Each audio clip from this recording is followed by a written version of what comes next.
to the Bridge the Gap podcast. Here's your host, Dustin Udke. Welcome in, everyone, to another episode of Bridge the Gap.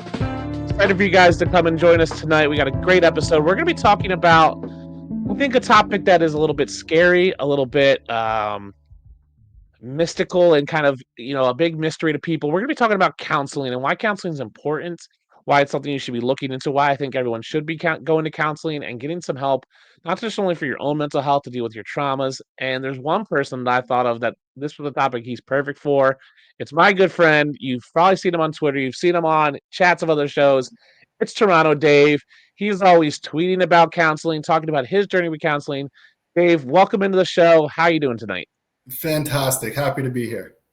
We're happy to have you. I think this is going to be a good topic because I do think counseling is one of those things where it's not as taboo as it used to be back in the 90s, but I still think there's people who think of it as, kind of this dirty little secret. Like, you don't tell people you're going to counseling. It's kind of this something you do in the shadows. But I do think we need to talk about it more because I think counseling is super important. So before we get in, tell anybody, where they can find you, what you got going on, anything you want to, shout out. Yeah, I'm Toronto Dave. I have nothing to shout out, no affiliations, just independent, happy to be involved. No articles or anything like that. I'm just happy to be in the community and just to be here. And you're definitely like one of the most positive forces in the fantasy community. You're always there on Twitter and other social platforms, supporting people, shouting people out. You're in chats on, Front Yard Fantasy. I've seen you in chat here. For those who don't know, I did SiriusXM maybe 6 months ago, and Dave just screenshotted his SiriusXM where it said Dustin Lucky and sent me the screenshot. I didn't ask him to, he just did it. Like, those are the supportive things that I think are often overlooked in this community. So I always appreciate your supportiveness and all the fun stuff and the openness you have about your counseling journey and, working on your mental health. I think is super important because seeing someone else go, hey, this is what I do and it's okay, really helps other people. So we're going to be talking about counseling. If you're watching, join the chat. You can drop a question if you have questions about counseling or questions about anything, in that realm. You can ask me and Dave. We'll love to answer you live. Before we get into it, Dave, we always like to start the show with a game. What exactly is the game? Well, it is not. What exactly is the game? Well, it is not a quiz or a trivia contest, nor is it a test of brute strength. Sweet. Okay, never mind then. I normally have a drop and it didn't play. I don't know what happens. No problem. What exactly is the game? Well, it is not a quiz or a trivia contest, nor is it a test of brute strength or athleticism. At its core, it's just a children's game, and I would wager that some of you here this evening have played Would You Rather? So a classic game of Would You Rather, Dave. And in that counseling vein, something we always talk about is, are you a verbal processor or a kind of a writer processor? So would you rather have all your thoughts and conversations either printed out at the end of every day, or would you rather have them recorded for you so you can play them back at the end of the day? Printed out, no question. Okay. Yeah. Why? Because it's just how I process things. If something's verbal, I have a really hard time slowing down and parsing it through as it comes. It's just a little fast for me, especially because there's no break. It's just continual. So if it's written down, I could really pause and get into specific things and understand it before I move on to the next one. It just allows me more control over the pace. That makes sense. And knowing you are much more of that kind of written processor. We've had chats where you've sent notes that you've sent over. I am much more of a verbal processor. So I'm an extrovert. So I love people and I love talking to people, and that's how I process. I am the master of just like crazy notes and scratches on paper.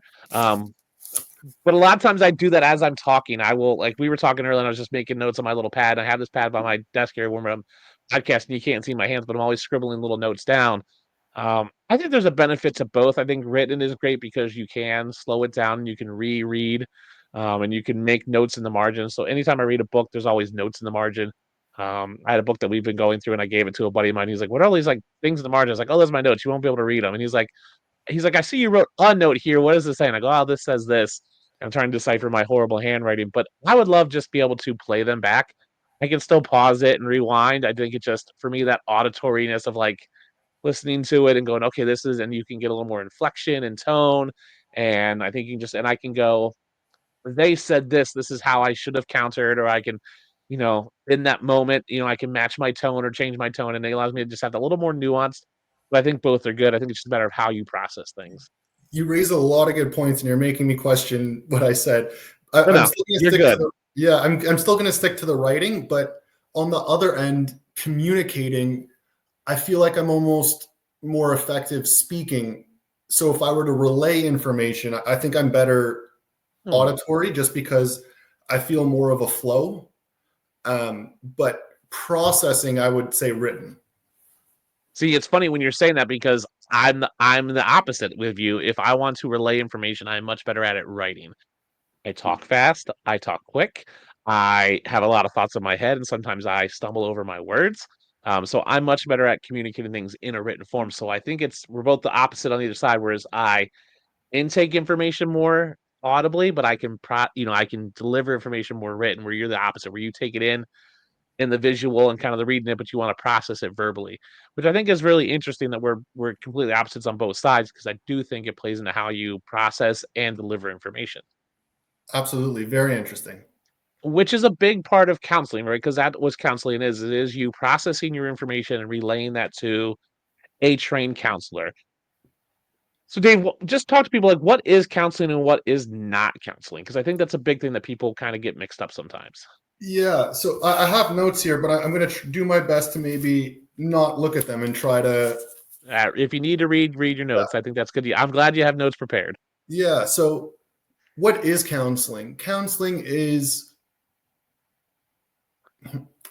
a safe space where you can enter into difficult conversations, or what's difficult to get out.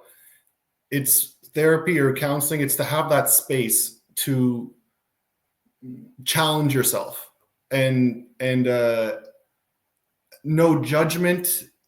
They're just there to listen. It's someone that's not in your life, so there's no biases. They're just there to get your perspective, and it's just a safe space to address things that may be difficult to address otherwise. And their counselors and therapists, they're trained and skilled to guide you. So it's very empowering. It's very empowering.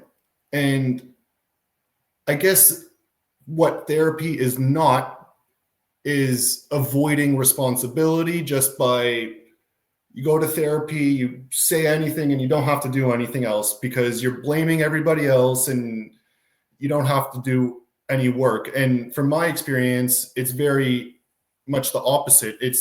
That's when real hard work, certain hard work starts. It's taking ownership of your thoughts, feelings, and behaviors, not avoiding accountability for it. So it was almost eye-opening that you go to therapy and you start talking, and I think I'm just going to talk, and I have this ideas that what I think it's going to be, and it's going to be easy peasy, and no, it's very challenging in the best way. It pushes you forward to be your best self, and it gives you the tools to help manage challenges and the good times, and to be more in the moment, to be a better person, to be a better person to others, to be more understanding towards others. My maturity has gone through the roof, and that has to do with having humility. So it can be easy to think you have therapy. Going to therapy means I'm the king and so everybody else is the issue, and I just talk about that. But it's very much looking inward to become the best version of yourself, and to learn and develop tools to deal with everyday life experiences. Yeah, that's a really good synopsis. You brought up a couple good points in there. The safe space is huge because you can go and talk to other people, and you can go on a forum or a chat room and talk to random people, but it's not a safe space, and you're gonna get the trolls and you're gonna get the haters, and no matter where you are. And I think you brought up two really one things I want to point out too is the no biases and they're trained. And as much as our friends are great and they are an important part of our support system, your friends are not. That's not counseling. That is not therapy. People go, "Oh, this is my therapy." No, they're not. They're not trained, and they have all these biases in your life. Your friends, generally, you surround yourself with people who are, I don't want to say yes men or women, but they're very much super supportive of you, and they're always going to take your side for the most part. Yes, you may have a friend or two who's going to push and challenge you, but they have biases no matter what. And a lot of times those pushes and challenges come from their biases of, I know you, you are this way, and they're going to push you on that. So I think having a non-biased trained person to be a sounding board on some level is super important. And when I think therapy, I think what happened with therapy and counseling was in the 90s, we got this like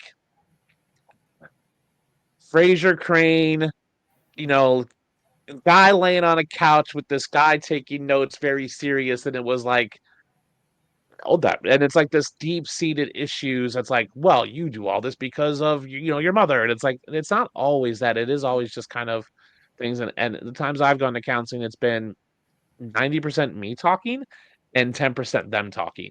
And the 10% is them just responding and maybe asking some probing questions and kind of pushing a little bit on certain areas or highlighting some thoughts they've had when they hear you talk and they go, oh, I noticed you said this, or I noticed you always do this, or I noticed your body language because they're trained in it. So I think that's really important because I think we get a lot of people who just go, well, I'm just going to go talk to my friends. I have really smart friends.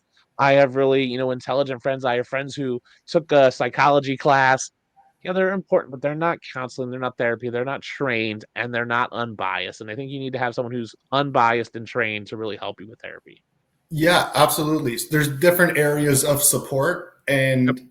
and therapy is so helpful. And I just you made a really good point that I just want to emphasize.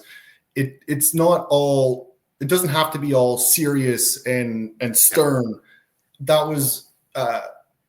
There's a lot of humanity, and I've been lucky with my therapist. It's all about the relationship and the trust, but it's very human. It's not. From my experiences, you're talking to a human that they smile. They're like, they're people. Yeah. There are people who have likes. I mean, I was going to one and he was a big Packers fan and he knew I liked football. So we get to our section. He goes, hey, before you go, how are the Packers going to do this week? I'm like, oh, they're doing good. Or how are they going to do the season? And we could talk about life outside of it. So what have you found in counseling that's been helpful for you most, Dave? Is it just the talking? Is it the processing? Is it the tools? So you kind of brought up you get these tools, you get to process them. What has been the most helpful for you in your journey through counseling? Most helpful is to get out of talking so much and more into feeling. Oh, So okay. it's I can have or I it can be easy to intellectualize feelings without actually getting into feeling it. So for me, Oh, it's a lot of stress or anxiety or fear or pain. It shows up very physically, and it's about processing the somatic feelings along paired with the cognitive part.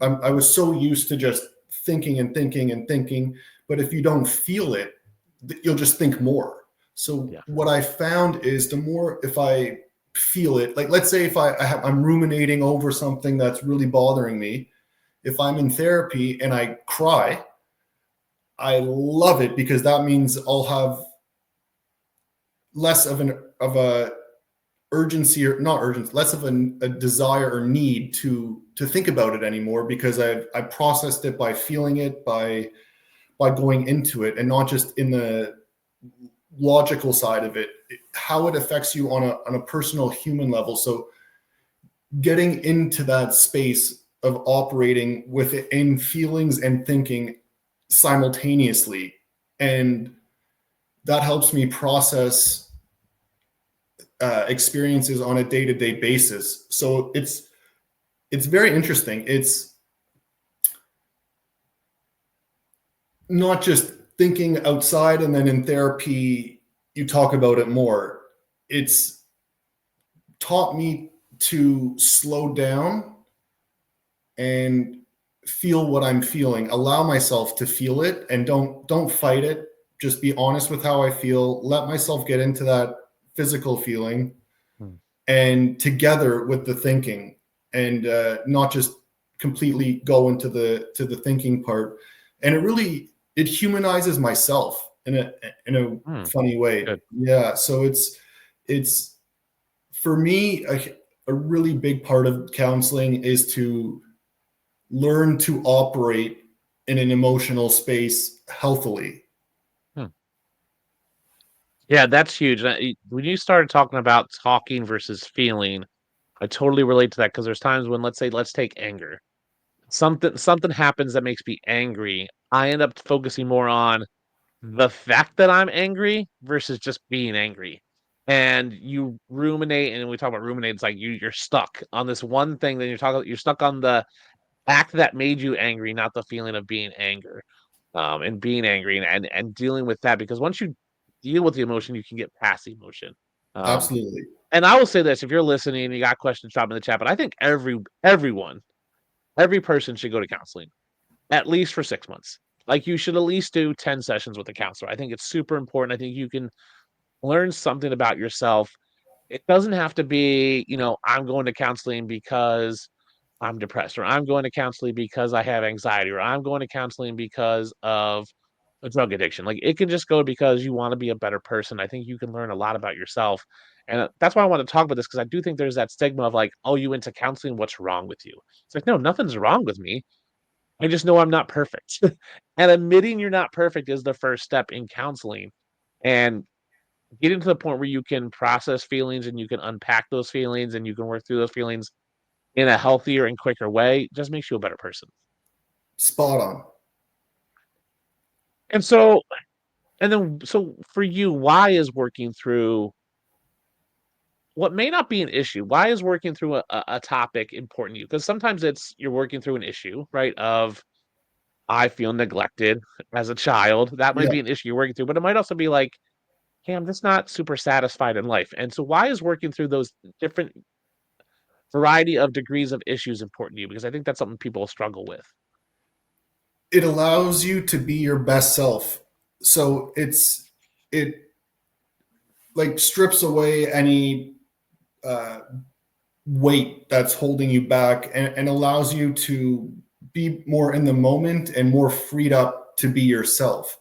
It's hard to fully be yourself if you're being brought down by heaviness that you're trying to process. So a huge thing with me is now a lot of let's say fears or certain challenges, they're less intense. So it allows me to be more in the moment, and allows to be more myself in the moment as well. So you get a better sense of self is a huge part of it. A better sense of self, and allows you to open up to be your best self in the moment. Yeah, I think trying to be your better self is huge. And kind of what I said, like, some people are going to go to counseling because they have big, strong wounds and trauma that they need to deal with. But there's other people who just need to go because they're not like, they're just not, they just know they're not their complete selves. They're not their best self yet. Maybe they're just not super satisfied, or they feel uncontentment, or they feel dissatisfied, or they feel slightly angry, or just grumpy, or whatever. Like, you can go through and unpack those things. And I do think if you can do these things, you can get self-help books, you can listen to podcasts, and you can take these like self-guided, meditations and counseling. But I do think you need to do it with someone else live. I want to say in the room, but we know that video, therapy is a big thing right now. And I think that's fine. Like, a teleconference like this is still the same thing as they're in the room. So why do you think doing it with someone else versus on your own is important? Great question. I love this question, because my therapist instilled in me, and I fully, wholeheartedly believe that life is about relationships and connecting with others, connecting with yourself and connecting with others. So it's just, life is personal. So it's going through life with other people. It's part of life. So it just helps bring so much clarity and understanding and different perspectives, and being challenged in the moment as things come up while you're feeling it. Yeah. No, I definitely agree. And I always tell people, like, you don't know what you don't know. And you may think you know everything about this, but you don't know what you don't know. And there's just different viewpoints. We can all look at an apple, and I may look at the apple and go, man, it's a fresh, crisp apple. But Dave, you got the other side of the apple and it's rotted on that side, or there's a wormhole. And I just don't see it because I'm not seeing it from that perspective. So you need to have someone else who has a different upbringing, again, has the training to maybe pick apart some of these things and kind of pull out some different nuggets. And just maybe they know what you don't know, because you don't know what you don't know. And so that's why I think doing it with someone else is super important. I do think books and reading on different things are helpful, but I do think you need to get with someone and talk with them and talk with a trained professional. I've done books, and I've gone to my counselor and said, hey, I'm going through this book with some friends at church. And he's like, oh, cool, let me get a copy of the book, I'll read it so we can be on the same wavelength and kind of have the same terminology. And it just helps because then we're doing it together. And we are not meant to be solitary creatures. Your point is so good. Life is about community. Life is about being with other people. It's about relationships. That's why social media is such a big thing in our world, because people want to be social. Like, it's not media, it's social media. Like, that social is the part of it. You know, tribalism is a term now because people want to be part of something. FOMO, so the fear of missing out, is not only reason why you fear that you missed out is because someone else didn't miss out. If everyone missed out, you wouldn't have the fear of missing out. It's the fear that you missed out than everyone else, and you're going to be the only person that wasn't involved in that because you missed that relationship bonding experience. So you're right. Being with people is super important. And that's why I think you have to be in the room or live talking to someone. You can't leave a voicemail. You can't, talk to yourself on a tape recorder. You need to talk to someone else who has a different viewpoint, who can be in relationship with you. And let's just face it, the first time you go to therapy, it is a little, I don't want to say scary, but it is a little like nervous. It's like a first date almost, right? Because you're going and you don't know this person. You're just meeting them for the first time, but I don't think it should be that scary. Yeah. So it's challenging, but in the healthiest way possible, or in a very healthy way. So it can be scary, it can be anxious. Whatever you feel is what you feel. People feel different things. Exciting as well, unfamiliar. Yep. But it's very courageous and takes a ton of humility. So for anyone that wants to try therapy, I couldn't recommend it more. And I just want to reiterate something that you brought up, that you don't have to be struggling to seek therapy. You can think your life is awesome, everything's managed well, I don't even know how it can be better. I still recommend trying therapy just to see how it can improve your life. And I think that's very important. You don't have to be incredibly struggling to benefit from therapy. It's just another tool, like exercising or something. Yep, I completely agree. You never know what could be. Again, you don't know what you don't know, so you don't know what else could be better. You may be going, my life is great, work is great, my relationships are great, my, you know, significant other and I are great, my family's great, everything's great, great, great, but you don't know what else could be better. And so counseling upside. So, I know BetterHelp, which isn't a sponsor. So BetterHelp, if you want to sponsor my podcast, that'd be great. BetterHelp is an online service where you can go and you can meet a therapist virtually, and you used to pay for free, but you can also try different ones. If it doesn't work out, you get a new therapist, or you can find someone locally. I know a lot of insurances are covering therapy now, which is super helpful. There is an expense to it, but I think the more we can make it accessible for people, the better. Dave, what tools have you learned that help you on a daily basis from your therapy and counseling? So it ties back into the operating in an emotional space in real time while communicating healthily during discomfort. Yeah, that's, you know what, I'm going to flip in my notes a little bit because I try to avoid the notes so I can practice clarifying and talking in the moment. But this one, I just want to make sure I have some things here. Yeah, so a little behind the scenes thing. I always send my guest a show sheet kind of with some of the generic questions so they can prepare if they want to prepare. Because I do think it's important to come as a guest. When I'm a guest on the podcast, I try to come as prepared as possible. So I want my guest to come as prepared as possible. So I'm glad you have notes, Dave. Yeah, I appreciate that for clarifying. And I'm glad I wrote these notes because I have some pretty good things. It helps with so processing emotions and sitting with the discomfort and communicating healthily during that discomfort, impulse control, flexible thinking, how to be more understanding, how to have more humility, practice clarifying how I feel in real time. And this is a huge one. This is a huge one.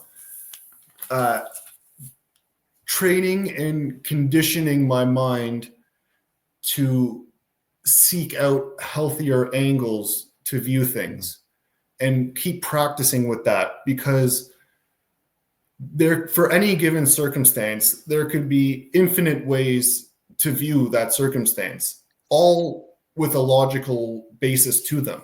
Mm-hmm. So if you direct your effort and attention to the healthier angles, even if the unhealthy ones still have some believability to it, if you direct your attention and the effort to the healthier angles, you don't have space for as much space for the unhealthy stuff, and then the unhealthy stuff can matter less, and it can mitigate the intensity of that. And then it also helps ground you to think about things more rationally. So one of the best, that's how every day, all I think about is how grateful I am.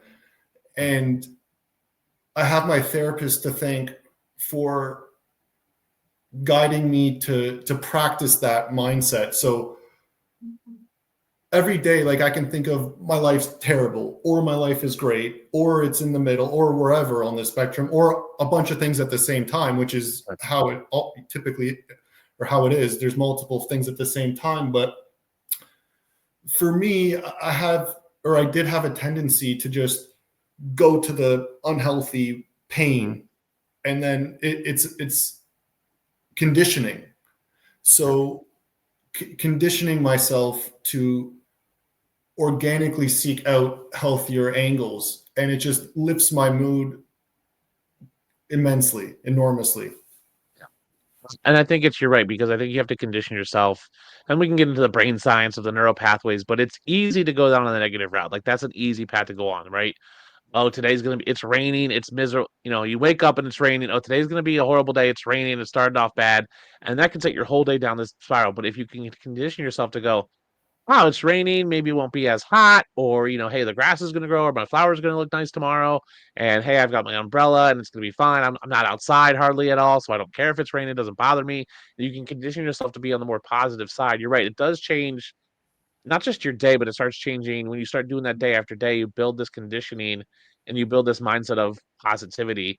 I tell people I'm a realist who shades on the pessimist side, and part of that's just tempering expectations. And I want to make sure, like, I'm setting myself up. I plan for the worst and hope for the best, right? Like, I'm going to plan that it's going to be the worst, and if it's better than that, I'm happy. And that part goes into contentment and complacency. And I don't want to be complacent. I want to be content, but I want to condition myself to, you're right, think positively about things. I get that with my son who's 11. I go, what was the best part of today? And he goes, I don't know. And I go, no, every day you have to tell me what was the best part, because I need you to think about what's best. When I pick you up from school, I need to know what was good about school today. Because a lot of me goes, nothing. And I go, no, there has to be something. Even if it was just, I traded my yogurt for a candy bar. Just think of something, because I want him to get in this mindset of, like, constantly going, this was the good part of today. This was the good part of today. This was the good part of today. Look at that. Herm says, shout out Toronto Dave. A true Herms, gem. Herms, thanks for stopping by. We're going to get you on here eventually, Herms, to talk about something. the legend. One of my things that I've got from counseling is just mindfulness of being kind of, you were talking about in the moment and sitting with that discomfort. My counselor was like, hey, if you have an itch, don't itch it. And I was like, why would I not? He's like, just sit with the itch for a minute. And I was like, that's ridiculous. He's like, no, just be there and think about the itch. He's like, and you realize it's not something you necessarily need to scratch right away. And I'm like, I just want to itch it. And it's like, okay, now you can itch it because you've thought, like, you've sat with it and you've processed it a little more, and just being mindful of, like, this is where I'm at. Like, this isn't, a work email may come through and it's, oh my gosh, this is the end of the world. No, it's not the end. No one's gonna die. Take 3 seconds, sit there and go, take a deep breath in, hold it, let it out, and go, okay, this isn't the end of the world. It's just a minor blip, and this is how, and you can get yourself off that, like, oh my gosh, I can't believe this crazy thing's happening. You go, okay. And then you can kind of process things and you can move on, and just being mindful of, like, where you're at and what's around you and the true stakes of things. So I think sometimes we catastrophize things and go, oh man, this is the worst thing ever. No, it's not the greatest thing ever, but it's also not the end of the world, and you'll get through it and you will get by. So let's talk about journaling, because I know journaling is a big part that a lot of therapists recommend and encourage. I believe you journal. I used to journal a lot. I don't journal nearly as much as I should now. Do you journal? What do you like about journaling? Yeah, so I wouldn't say I do like journaling, but it's not something that I necessarily do every day, 365 days a year. It's more if I have a goal in mind, if I'm trying to accomplish something, clarify a certain area of thoughts. This is how I operate is I like to write things down just because it helps clarify my thoughts. And then once they're better clarified, I throw away the notes and try to feel it better. So it's like just to get it out of my mind and onto a paper so I can just better see what's going on. Yep. And then what I like to do is not even read it again. Just like maybe read it once just to see what I wrote. Yeah. And then crumble it up and throw it away. Interesting. Yeah. Yeah, I think that's really good, because there is something powerful about getting something and either speaking it or writing it down. And what journaling is not, it's not like sitting out of bed and like, dear diary, today I felt sad. It can be that, but that's not generally what it is. It's just writing like a stream of conscious thoughts or just a thought. So a lot of times what I do is I'll write out like a thought. Maybe it's like 2 sentences, and then I'll just go through word by word and go, is that really the term? So today at work, my boss pissed me off because he told me I didn't do a good job. Let's just take that. Then I go, well, pissed me off. What's a better term for that? Made me mad. Well, did he really make me mad, or did he make me angry? Did he frustrate me? And it's like, okay, and I kind of like go through this. I just cross it off, put a word on top of the cross it, and then just keep going, like, and kind of narrow it down. It's like, was it my boss or was it his boss? And then it's like, made me mad. It's like, what are these other things I can break up and make and maybe expand on or contract on or find better words for? And that's how I journal. It's like these free flowing kind of like spider webs of, this is really, yeah, I was angry, but was I really angry? And there's this beautiful, I probably should find a picture somewhere of have you seen those word wheels? Yeah. Yeah. The feelings wheel. Yeah, absolutely. Yes. I love it. I love that so much. I love them too. I think they're great. Let me see if I can pull up a picture of one here and show it to our wonderful audience. I find them so helpful. They are super helpful. And so as someone who writes on a regular basis, these do really help me with this. So I will bring up this feeling wheel. Yes. So you can see here on the right is this feeling wheel, and I'll blow it up so we can see it bigger. Well, I guess that really didn't help. There's this feeling wheel here. This is not helpful at all. But basically what it has is, if you're angry, if you are, let me go back because it was bigger when I had it normal size.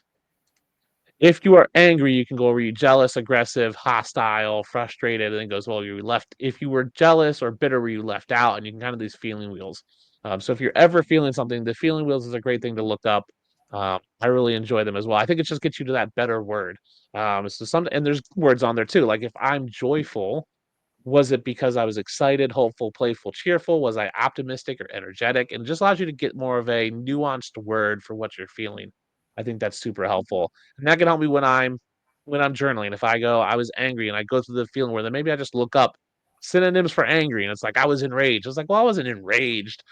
I was maybe mildly upset, right? And because angry can be anything from enraged to mildly annoyed, and anger is such a broad term. I really want to fix which end of angry I was, or I was really happy. Was I like super joyful, or was I just like pleasantly smiling? Like it's a vast variety and getting more nuance in your feelings. So journaling can really helpful. You brought up a topic that we talked about a little before then about flexible thinking, which I think is super helpful because most people are very rigid in general in their life and in their thought processes and then just how they operate as a daily basis. So being flexible thinking, can you talk a little about what flexible thinking is and kind of how you incorporate that?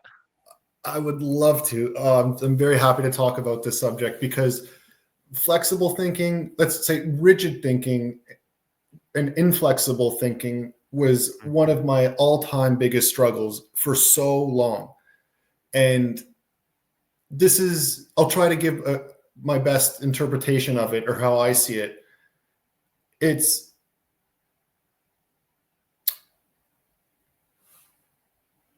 not removing angles.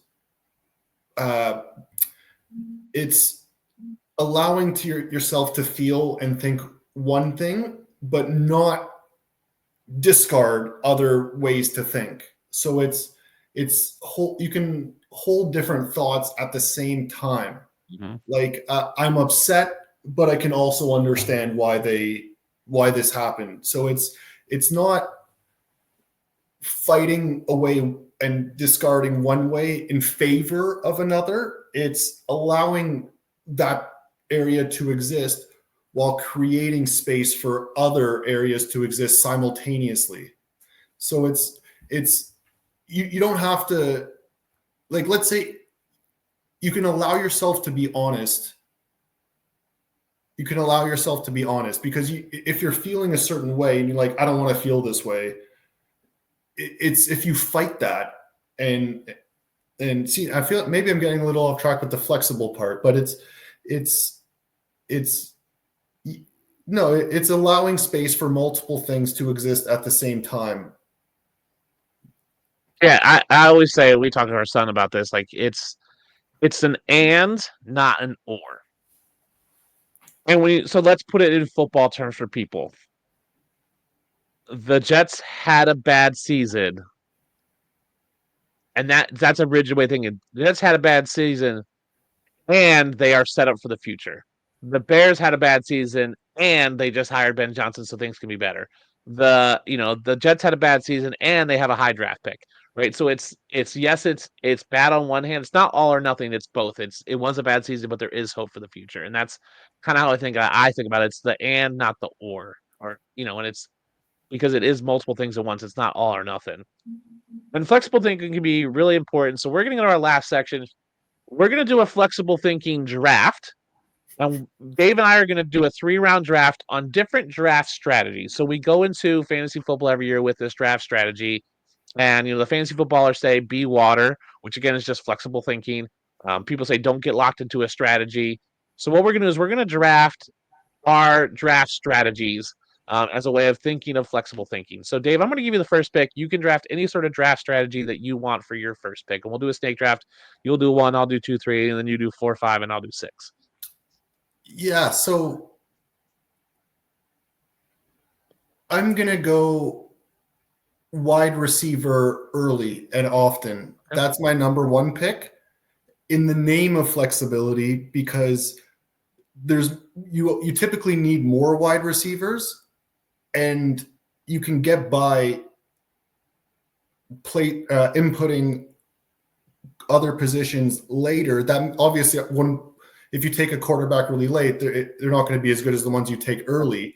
But if you take a quarterback early, you leave less room for an option to take a quarterback or not later. You're more inclined or incentivized to take other positions. So if I go wide receiver early, just because you need more of them, typically, it frees me up as I go later for other decisions. So I'm going to go wide receiver heavy early and often is my number one.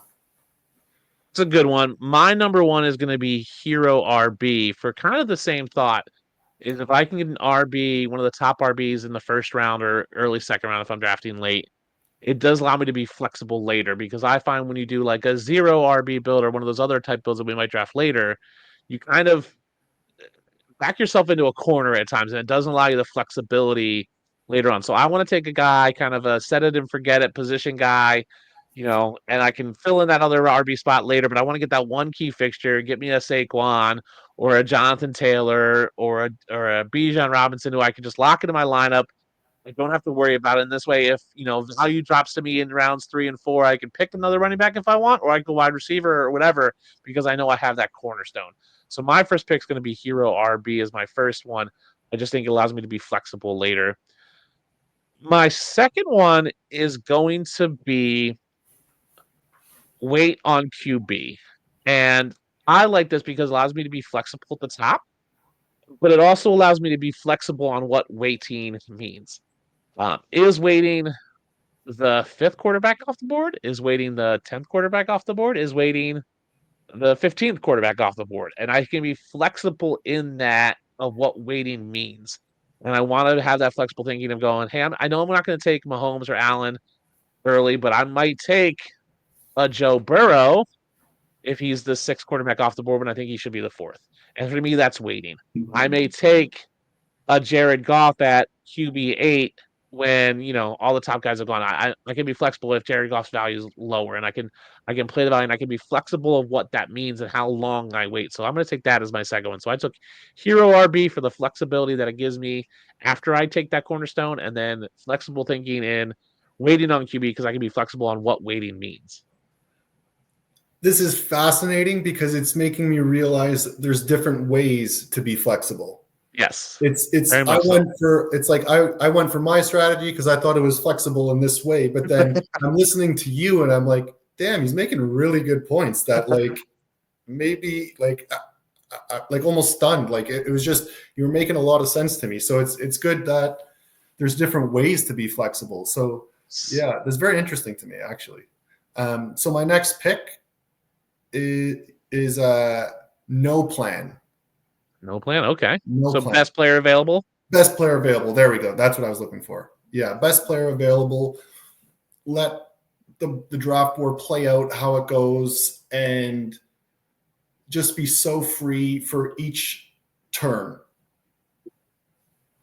No, that's a great plan. I think at times, and we always see these in leagues where you have the guy who knows nothing about football, prints out his cheat sheet an hour before the draft and somehow finishes at second or wins the league because he was I just went off the draft sheet and that's who was available. He was the top rated guy in the draft queue, so I drafted him, and it works out because it just happens. And sometimes having no plan is really freeing and allows you to just kind of go, well, this is who everyone is saying should be the best player available, so I'm just going to take them. And with that, you're leaning on the consensus of all the experts that have put their time and energy into it versus trying to outthink the experts, I think, with some of these other strategies. So, yeah, best player available is super. And it's also freeing because you're not worried about it. You're not just I'll take whoever's next. I don't care.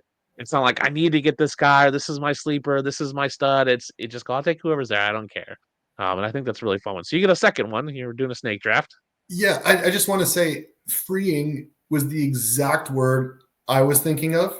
So when you said that, I'm like, yes, that's exactly what I was thinking. And then also the freedom allows my thinking to be more grounded and clear just in and of itself. Just the operating freely, I feel like I make better decisions in that space because I'm more allowing myself to be more flexible. So let's go with my next draft strategy. We're narrowing it down here. So I'm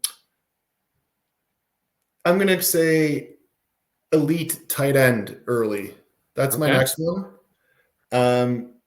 Just because it's a single position and you can get an advantage there.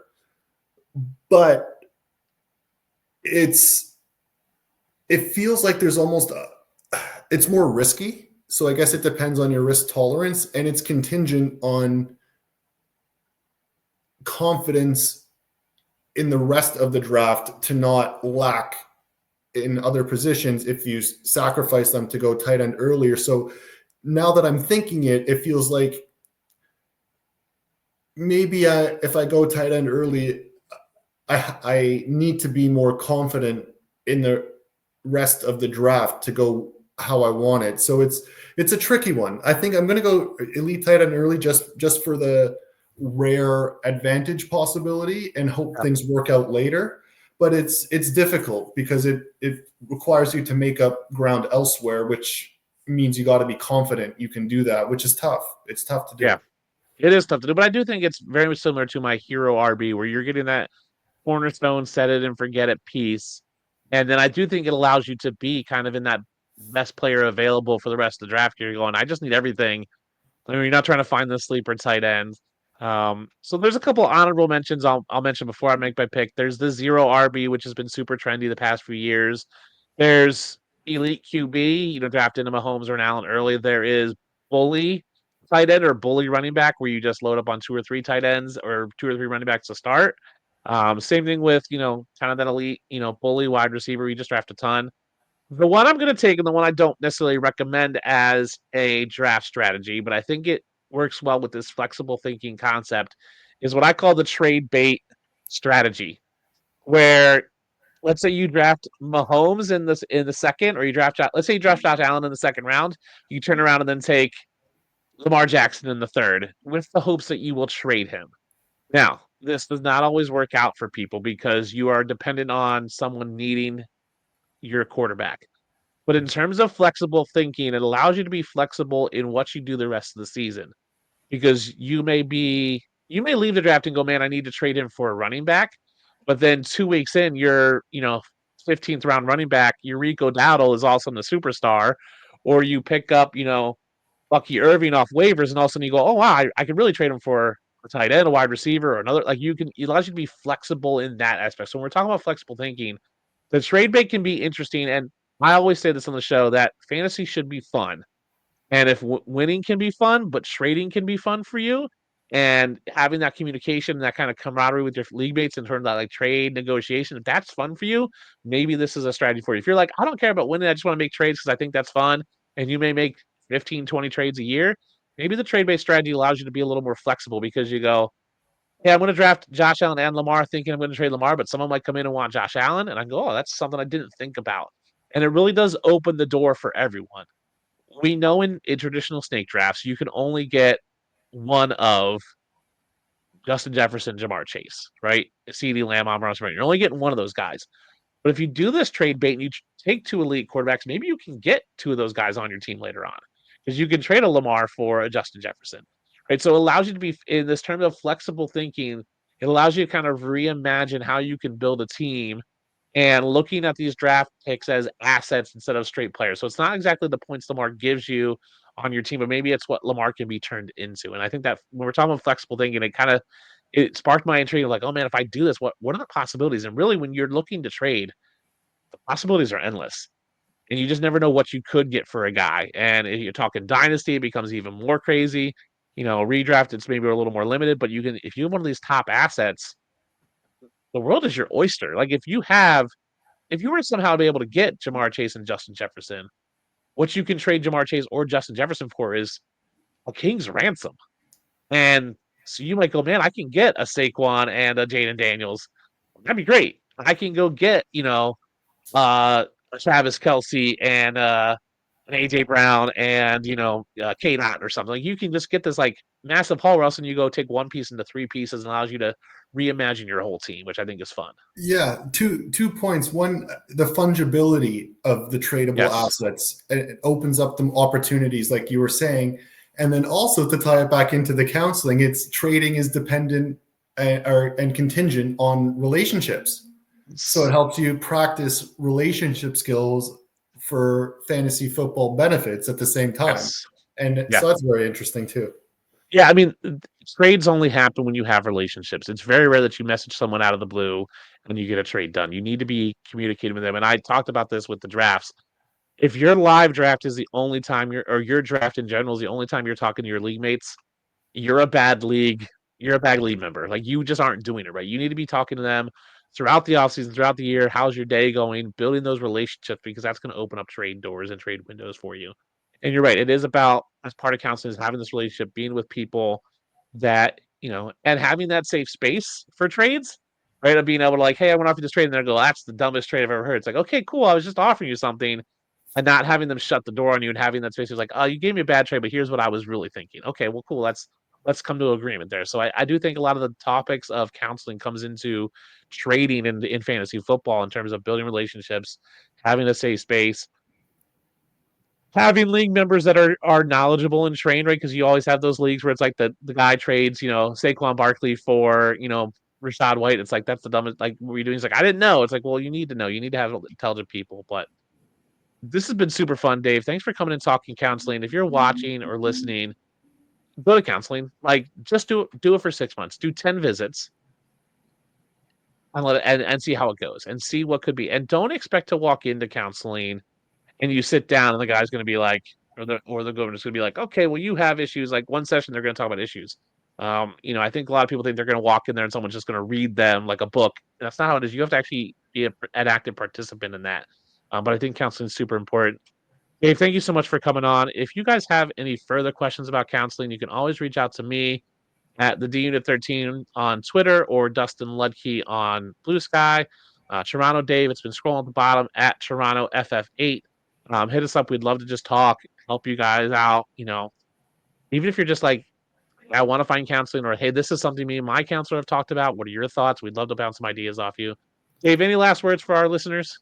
Yeah, two things that came to mind. One is, because therapy and counseling and life is about connecting, if you feel after however many sessions that you're not connecting with your therapist and you don't feel they're right for you, very much encouraged to try another one. The therapist I have now, she is got to be my fourth therapist that I've been in, and I've been with her for like 4 years now, maybe like for years. And if I stuck with other therapists that I may not have been happy with, or if I just stopped trying because of those experiences, Yep. I wouldn't have been blessed with the therapist that I have today. And the last thing I want to mention is, there's actually a mental health group chat on Twitter. It's called Less Alone. You can message me and I can add you to the group, no questions asked. And it's just a safe space for people to just talk in a private group chat of, you can ask for help, but many times people just want to vent and just get something out there into the space. So people will be like, you know what, I'm not even looking for help. I just want to get this out of here. And people will like give it a heart or something, like a react or whatever. So it's called Less Alone. I'm in it. There is just over 40 people in it. I don't know how much longer I'm necessarily going to be on Twitter per se. But please message me, and I'd love to add you in there. No questions. Yeah, I think that's a great thing that you started, just having that chat of just being able to be there and like just throw something out there, just vent. You're not looking for answers. You're not looking for advice. You just want to get something off your chest. And I will say, back to your first comment, finding a therapist is like dating. You don't have to marry them. Like, you can go to someone for 2 or 3 visits and go, hey, we're just not clicking.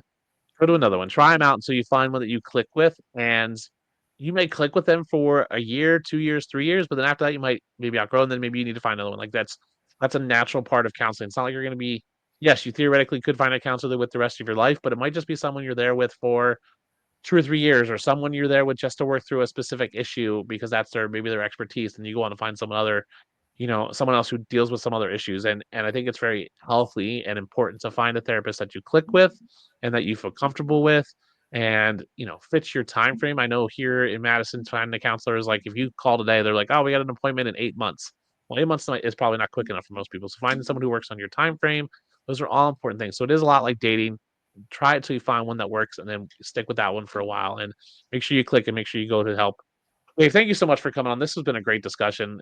This is what this podcast is all about, having these conversations and, a little bit of football and kind of relating back to football, because I do think counseling will help people be on those flexible thinkings and it's not just all or nothing. It is an and. There is positive ways to think about things, including your fantasy football team, including your football team that just lost in the playoffs. There's positive ways of thinking about that, so it's not this mood wrecker for your life. So, Dave, I appreciate you coming on. Everyone, thank you so much for tuning in, and we will see you guys next week.